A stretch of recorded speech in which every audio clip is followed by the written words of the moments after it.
अच्छा जी, बिस्मिल्लाहिर्रहमानिर्रहीम। Last time बेटा हमने ब्रांचेज ऑफ केमिस्ट्री शुरू की हुई थी, तो उनकी हमने तकरीबन 5 ब्रांचेज पढ़ ली थी।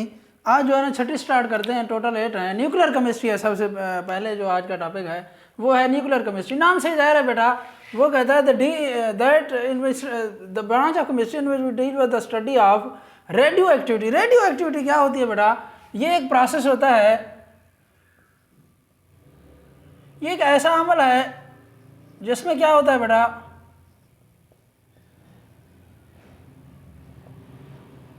कोई चीज खुद ब खुद रेडिएशन खारिज करे।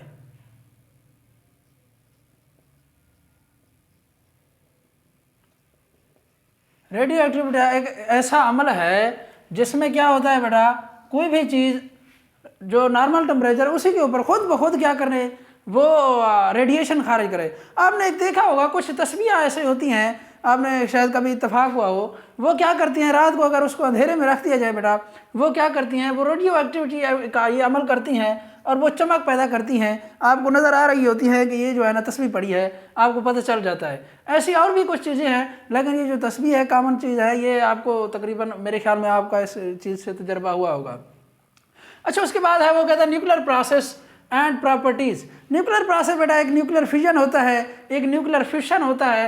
ये दोनों के दोनों प्रोसेस आप फिजिक्स में पढ़ेंगे। न्यूक्लियर फिशन क्या होती है, न्यूक्लियर फ्यूजन क्या होती है। ये जो हाइड्रोजन बम वगैरह होते हैं या जो एटम बम वगैरह होता है, ये न्यूक्लियर फिशन और फ्यूजन रिएक्शन होते रहे होते हैं। इसी तरह सूरज के अंदर भी जो है उसके अंदर भी न्यूक्लियर फिशन फ्यूजन रिएक्शन हो रहे होते हैं बेसिकली। और इसी तरह और भी रिएक्शंस हैं जिनके अंदर न्यूक्लियर फिशन और फ्यूजन रिएक्शन, ये बेसिकली न्यूक्लियर फिशन और फ्यूजन रिएक्शन, ये जो न्यूक्लियर प्रोसेस है बेटा, ये आपको एनर्जी प्रोडक्शन के लिए भी इनको इस्तेमाल किया जाता है न्यूक्लियर प्रोसेस को। अच्छा, उसके बाद वो कहता है it also includes the study of chemical effects resulting from the absorption of radiation with in animals, plants and other materials. इसमें वो ये बात कर रहा है बेटा, वो कहता है इन रेडिएशंस का जो असर है, जब ये रेडिएशन कोई भी एनिमल से एब्जॉर्ब करता है या प्लांट से एब्जॉर्ब करते हैं या कोई और भी चीज़ अदर मटेरियल, कोई और अदर मटेरियल भी एब्जॉर्ब करता है, तो उस चीज़ का जो इन रेडिएशंस है, इन रेडिएशंस का उस पर क्या असर पड़ता है, इस चीज़ की स्टडी को न्यूक्लियर केमिस्ट्री में डील किया जाता है। फिर दोबारा समझने की कोशिश करें बेटा, वो कहता है the branch of chemistry in which we deal with the study of radioactivity, nuclear processes and properties. It also includes the study of chemical effects resulting from the absorption of radiation within animals, plants and other materials। बात का मतलब यह है बेटा, इसमें nuclear एक तो radio activity के बारे में स्टडी किया जाता है और उसके बाद न्यूक्लियर प्रोसेसेस के बारे में, और उसके साथ साथ ये जब कोई भी एनिमल्स या प्लांट्स या कोई भी अदर मटेरियल जब इन रेडिएशंस को एब्जॉर्ब करता है तो इस चीज़ का उस पर क्या असर पड़ता है, इस चीज़ की स्टडी भी न्यूक्लियर केमिस्ट्री में आ जाती है। अच्छा, वो क्वेश्चन पास पेपर में बेटा वो कुछ यूँ करता है, वो कहता है write down the applications of, ये पास पेपर में उसने शॉर्ट क्वेश्चन पूछा हुआ है 2 नंबर के तौर पे, write down the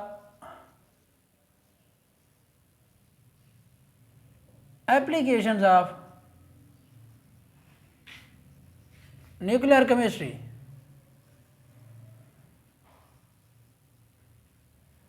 nuclear chemistry की एप्लीकेशंस क्या हैं, उसके इस्तेमालात क्या हैं, उसके बेनिफिट्स क्या हैं। अच्छा, वो कहता है मेडिकल ट्रीटमेंट रेडियोथेरापी।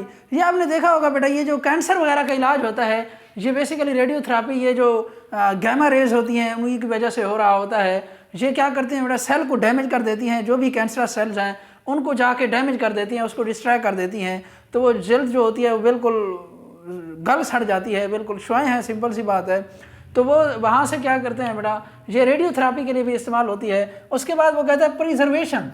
रेडियोथेरापी का पता चल गया मेरे ख्याल में। रेडियोथेरापी बेटा यही होती है, ये जो कैंसर वगैरह का इलाज किया जाता है, शुआएं जो है ना जिस जगह पे वो होती हैं, कैंसरस सेल पे प्रोड्यूस हो रहे होते हैं, बार बार उनकी डिवीजन हो रही होती है, वहाँ पे शुआएं छोड़ते हैं। शुआएं क्या करती हैं, उन सेल्स को डिस्ट्रॉय कर देती हैं, उन सेल्स को तबाह कर देती हैं, जिससे हम क्या कहते हैं, इस प्रोसेस को हम क्या कहते हैं, रेडियोथेरापी हो रही है भाई।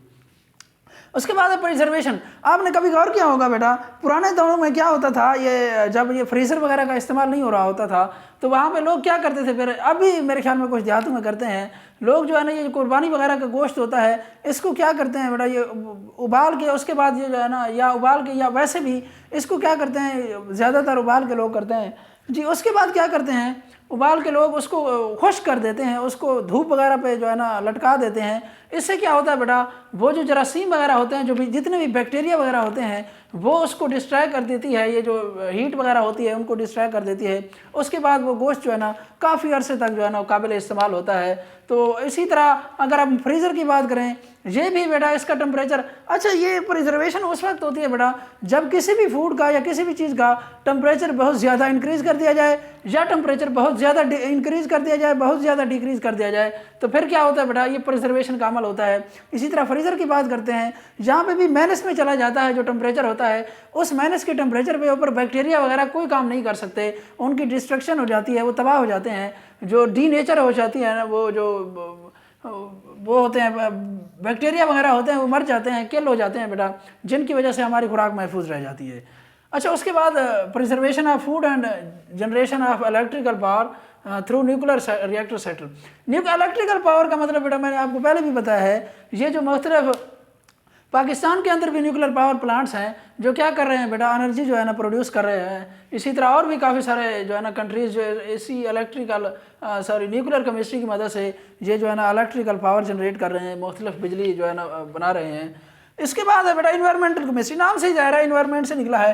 वो कहते हैं in which we deal with the study about components of the environment. Components of environment जो के बारे में हम स्टडी करते हैं बेटा, वैसे बेसिकली 4 कंपोनेंट्स होते हैं। एक होती है एटमॉस्फेयर, उसके बाद एटमॉस्फेयर के बाद है जी उसके बाद और 2-3 है, एटमॉस्फेयर हो गई, इसी तरह हाइड्रोस्फीयर हो गई, इसी तरह बायोस्फीयर हो गई, एक और भी है मेरे जहन में नहीं आ रही। तो 4 कंपोनेंट होते हैं बेसिकली, ये आप सेकंड ईयर में जाके पढ़ेंगे, चौथा कंपोनेंट मुझे आप भूला हुआ है। अच्छा जी, उसके बाद है and the effects of human activities on the environment. और ह्यूमन एक्टिविटीज़ का इन एनवायरनमेंट के ऊपर कौन सा असर होता है, एनवायरनमेंट के ऊपर। जो आप ये जो गाड़ियाँ वगैरह धुआं वगैरह छोड़ती हैं, आप गाड़ियाँ चलाते हैं, तो ये ह्यूमन एक्टिविटी है, सिंपल सी बात है। तो इसका वो जो एनवायरनमेंट है इसके ऊपर क्या असर पड़ता है, ये सारी की सारी स्टडी बेटा कहाँ पे आ जाती है, इन्वायरमेंटल केमिस्ट्री में आ जाती है। तो उसके बाद है एनालिटिकल केमिस्ट्री। एनालिटिकल केमिस्ट्री में वो कहता है that deal with the separation and analysis of a sample and to identify the components। Analytical नाम से ही जा रहा है बेटा, किसी चीज़ को एनालाइज करना, किसी चीज़ का तजिया करना। अच्छा, एनालिटिकल केमिस्ट्री में हम 2 चीज़ें, एक क्वालिटेटिव एनालिसिस होती है बेटा, एक क्वांटिटी। अच्छा, इससे पहले स्कोप पढ़ लेते हैं। स्कोप में वो कहता है it covers food, water, environmental and clinical analysis. ये मुख्तलिफ जो एनालिसिस है, फूड की एनालिसिस होती है, वाटर की आप देखते हैं मुख्तलिफ, ये जो मिल्क के आजकल तो मिल्क वाले भी बैठे होते हैं, ये जो मिल्क चेक कर रहे होते हैं, इनके पास कुछ इंस्ट्रूमेंट होते हैं, ये चेक कर रहे होते हैं कि इस पानी के अंदर जो है ना कितने मिल्क के अंदर कितना पानी है, कितना ये खालिस दूध है या नहीं है। और इसी तरह जब वाटर की बात करते हैं, ये कितना पोल्यूटेड है या नहीं है। इसी तरह की जितनी भी ये स्टडी होती है बेटा, ये एनालिटिकल केमिस्ट्री में होती है। ये एनालाइज कर रहा होता है, जो बैठा होता है वो इस चीज़ को, या इंस्ट्रूमेंट वगैरह से किसी भी चीज़ से वो एनालाइज किया जाता है कि आया इसके अंदर जो है ना कितना जो है ना रॉ मटेरियल्स है और कितनी ये चीज़ ओरिजिनल है। एनालिटिकल तो का मतलब ये है। उसके बाद इसके 2 टाइप्स होते हैं बेटा, एक क्वालिटेटिव एनालिसिस होती है, एक क्वांटिटेटिव एनालिसिस होती है। नाम से ही जाहिर है बेटा, वो कहते हैं qualitative analysis, it provides the identity of a substance. Identity of a substance. अच्छा, मैं एक इसकी बेहतरीन एग्जांपल देता हूँ बेटा।